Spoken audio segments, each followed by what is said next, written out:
Welcome back to my channel exploring with Pinky. Old silk route সফরে আজ আমাদের তৃতীয় দিন। ঋষিখোলাকে বিদায় জানিয়ে এবার রওনা হলাম আমরা পাদামচেনের উদ্দেশ্যে। রাস্তায় যাওয়ার সময় কিছু কিছু ট্যুরিস্ট প্লেস আমরা ভিজিট করেছিলাম, তার মধ্যে এটি হলো সিদ্ধি বিনায়ক টেম্পল।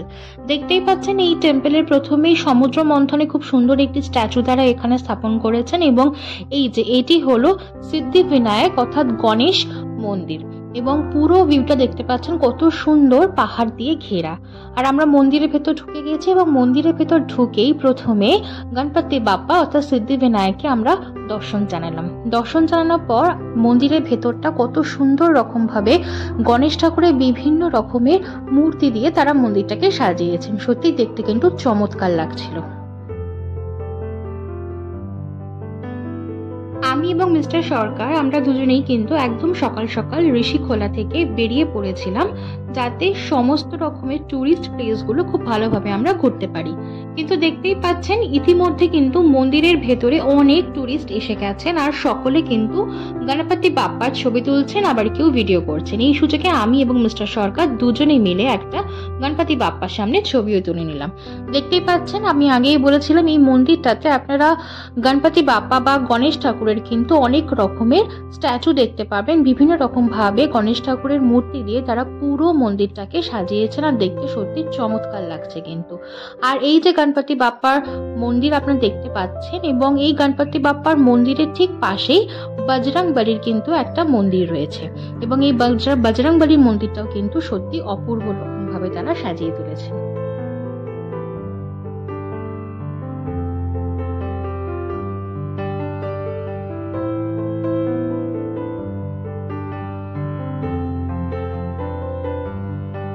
মন্দির দর্শন করার পরে আমরা চলে গেছিলাম হ্যাঙ্গিং ব্রিজ দেখতে। দেখতেই পাচ্ছেন এটি হলো বিশাল লম্বা আকৃতির একটি ব্রিজ, এবং এই ব্রিজের নিচ দিয়ে কিন্তু নদীর জল বয়ে চলেছে। এখন যদিও জলের স্রোতটা অনেকটাই কম, কিন্তু শুনেছি এখানকার লোকেদের কাছ থেকে যে বর্ষার সময় নাকি এই নদীর জলটা ফুলে ফেপে ওঠে।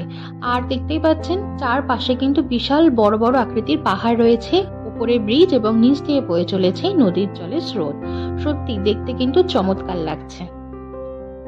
হ্যাঙ্গিং ব্রিজ দেখার পর আমাদের আর আরিটাল লেকে যাওয়া হয়ে ওঠেনি। তার কারণ হলো ওল্ড সিল্ক রুট যাওয়ার সময় যে পাস তৈরি করতে হয় সেখানে আমাদের অনেকটা সময় লেগে গেছিল বলে আমাদের আর আরিটাল লেক যাওয়া হয়নি। আপনারা যদি চান তাহলে কিন্তু এই হ্যাঙ্গিং ব্রিজ দেখার আগে কিংবা হ্যাঙ্গিং ব্রিজ দেখার পর আরিটাল লেকে যেতে পারেন। সত্যি শুনেছি নাকি অপূর্ব দৃশ্য। বিকেল 4টে কি 4:30 নাগাদ আমরা এসে পৌঁছালাম পাদামচেনে। আর এটা হলো আমাদের পাদামচেনের সমৃদ্ধি হোমস্টে, যেখানে আমরা একটা রাত্রি স্টে করেছিলাম। 8000 ফুট পাহাড়ের ঢালে এবং ঘন বনে আচ্ছাদিত পাদামচেন হলো সিল্ক রুট সার্কিটের একটি ছোট্ট গ্রাম রংলি থেকে মাত্র 14 কিলোমিটার এবং জুলুক থেকে 4 কিলোমিটার দূরে।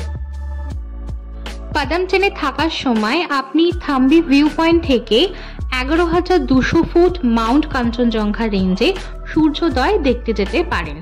এছাড়াও রয়েছে পাদামচেন থেকে মাত্র কয়েক মিনিটের দূরত্বে কুইখেলা জলপ্রপাত। পাদামচেনে গিয়ে আমরা যে সমৃদ্ধি হোমস্টেতে একটা রাত্রি স্টে করেছিলাম, এই হোমস্টে কিন্তু বলতে গেলে একেবারে পাহাড়ের মাথার উপরেই, এবং এই হোমস্টের সামনে কিন্তু আপনারা দেখতে পাবেন খুব সুন্দর একটি গার্ডেন, এবং এই গার্ডেনে রয়েছে বিভিন্ন রকমের কিন্তু ফুল। সিল্ক রুট সার্কিটে সেরা কিছু হোমস্টে এবং গ্রাম রিসর্ট পাদামচেনে আপনারা পেয়ে যাবেন।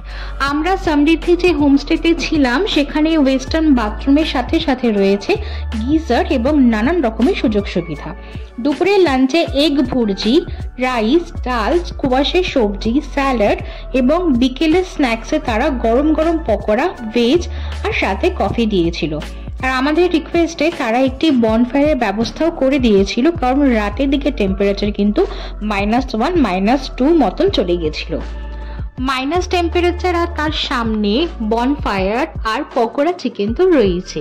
সত্যি সব মিলিয়ে ব্যাপারটা কিন্তু বেশ মজাদার। আমি এবং মিস্টার সরকার আরও যারা ছিলেন হোমস্টেতে সকলেই কিন্তু বনফায়ারে বেশ ভালোই মজা নিচ্ছিলেন। আজকের ভিডিওটা তাহলে এখানেই শেষ করলাম। দেখা হবে পরের ভিডিওতে।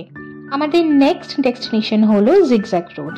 ভিডিওটি যদি আপনাদের এক ফোঁটাও ভালো লেগে থাকে তাহলে কিন্তু লাইক, শেয়ার আর সাবস্ক্রাইব করতে ভুলবেন না। সকালে ভালো থাকবেন, বাই।